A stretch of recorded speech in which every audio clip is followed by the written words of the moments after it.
आज का बाइबल का वचन प्रेरित चरित्र अध्याय 14 वचन 21 से 27। दूसरा वचन प्रकाशना ग्रंथ अध्याय 21 वचन 1 से 5।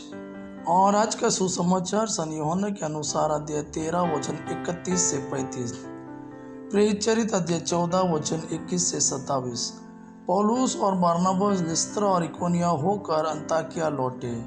वे शिष्यों को धारस देते थे और यह कहते हुए विश्वास में दृढ़ रहने के लिए प्रोत्साहित करते थे कि बहुत से कष्ट सहकर हमें ईश्वर के राज्य में प्रवेश करना है। उन्होंने हर एक कलीसिया में पुरोहितों को नियुक्त किया और प्रार्थना तथा उपवास करने के बाद उन लोगों को प्रभु के हाथों सौंप दिया जिसमें वे लोग विश्वास कर चुके थे। वे पिसिदिया पार कर पिम्फिलिया पहुँचे और पेरजे में सुसमाचार का प्रचार करने के बाद अन्ताकिया आए। वहां से वे नाव पर चढ़कर अन्ताकिया चल दिए जहां से वे चले गए थे और जहां लोगों ने उस कार्य के लिए जिसे उन्होंने अब पूरा किया था ईश्वर की कृपा मांगी थी। वहां पहुंचकर और कलीसिया की सभा बुलाकर वे बताने लगे कि ईश्वर ने उनके द्वारा क्या क्या किया और कैसे गैर यहूदियों के लिए विश्वास का द्वार खोल दिया। दूसरा वचन सन यूहन्ना का प्रकाशना ग्रंथ अध्याय 21 वचन 1 से 5। प्रकाशना ग्रंथ अध्याय 21 वचन 1 से 5।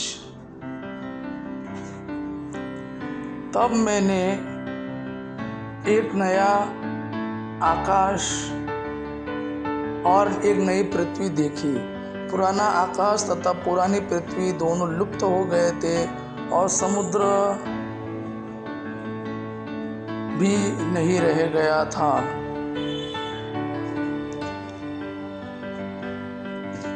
मैंने पवित्र नगर नवीन यरूशलेम को ईश्वर के यहाँ से आकाश में उतरते देखा। वह अपने दूल्हे के लिए सजाई हुई दुल्हन की तरह अलंकृत था। तब मुझे सिंहासन से एक गंभीर वाणी यह कहते सुनाई पड़ी, देखो यह है मनुष्य के बीच ईश्वर का निवास।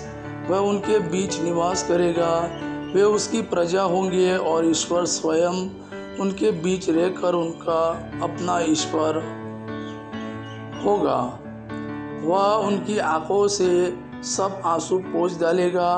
इसके बाद न मृत्यु रहेगी, न शोक, न विलाप और न दुख, क्योंकि पुरानी बातें बीत चुकी है। तब सिंहासन पर विराजमान व्यक्ति ने कहा, मैं सब कुछ नया बना देता हूँ। आज का सुसमाचार सन यूहन्ना के अनुसार अध्याय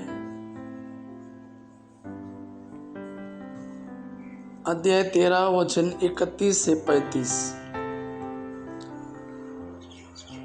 यूदास के चले जाने के बाद यीशु ने कहा, अब मानव पुत्र महिमान्वित हुआ और उसके द्वारा ईश्वर की महिमा प्रकट हुई। यदि उसके द्वारा ईश्वर की महिमा प्रकट हुई तो ईश्वर भी उसे अपने यहाँ महिमान्वित करेगा और वह शीघ्र ही उसे महिमान्वित करेगा। बच्चों, मैं और थोड़े ही समय तक तुम्हारे साथ हूँ। तुम मुझे ढूंढोगे और मैंने यहूदियों से जो कहा था अब तुमसे भी वही कहता हूँ, मैं जहाँ जा रहा हूँ वहाँ तुम नहीं आ सकते।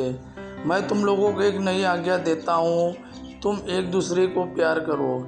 जैसे मैंने तुम्हें प्यार किया वैसे ही तुम भी एक दूसरे को प्यार करो। यदि तुम एक दूसरे को प्यार करोगे तो उसी से सब लोग यह जान जाएंगे कि तुम मेरे शिष्य हो।